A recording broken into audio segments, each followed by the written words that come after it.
What's up, sons? It's Blind Rod with Son of a Tech once again, and what happens when your miner freezes? Well, in some cases, there are people that have options to go ahead and, reboot the actual mining application, like Buried One, and I'll leave a link to his video here in the description. So that is something you should be doing. Another thing is on Reboot and power loss, you should be setting your BIOS settings correctly, which you can check out up here. And you should be going into your Windows and making some modifications and creating a bat shortcut and putting that in your startup folder, which I will also put a link to up here and in the description. But what happens when the miner completely halts and the operating system, whether that's Windows or Linux, completely freezes up and you're unable to get in with something like TeamViewer or do anything remotely? Well, there is luckily an option here, and it's going to be an IoT device, and we're going to talk about it right after this.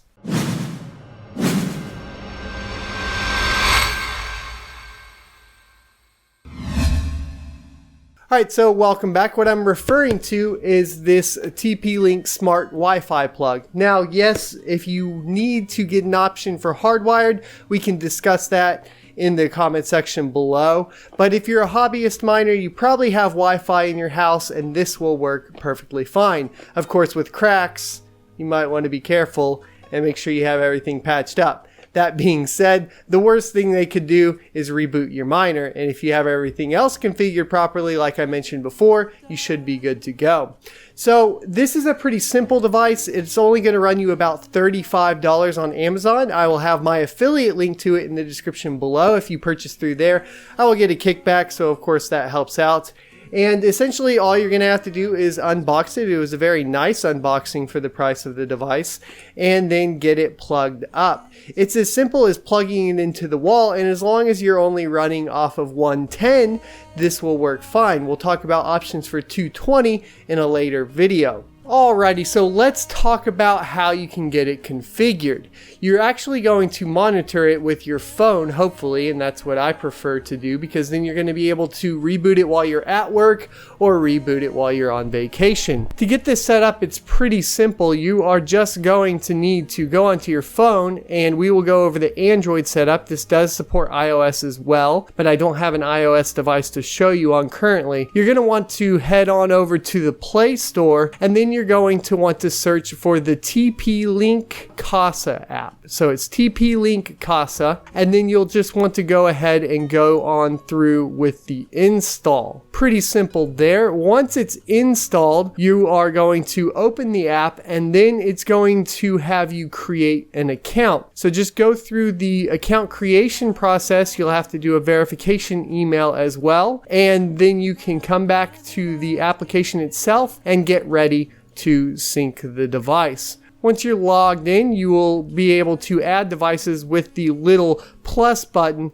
in the top right hand of the screen. And today we are looking for the smart plug option. So we're going to select the smart plug, and then we are going to go through the little quick setup guide, which means plug it in, check your Wi-Fi, and then click next. Once you've done that, it should look for your smart device and then find it. And then you can name it. I name it as Rig 1. So I do my SOAT, SOAT-Rig 01, and save it as that, so I know exactly which rig I'm resetting. Once that is complete, you will connect the device to your Wi-Fi network and go through that process real quick. And then once you have the network set up, you are good to go. Looking at the app and the options itself, what we're looking for is the little power button right in the top right, kind of below the options. There are some other cool features here where you can see current power and total power consumption over time. So there's a daily average here, which is super awesome for past 7 days and past 30 days. This is really good for miners as well, because then you can calculate your ROI better and over time, which I really appreciate. It will also show current power. So if you just wanted to monitor and make sure your rig is actually running, you can pop it open and take a look and make sure that it's using the proper amount of power and all the cards are on, etc.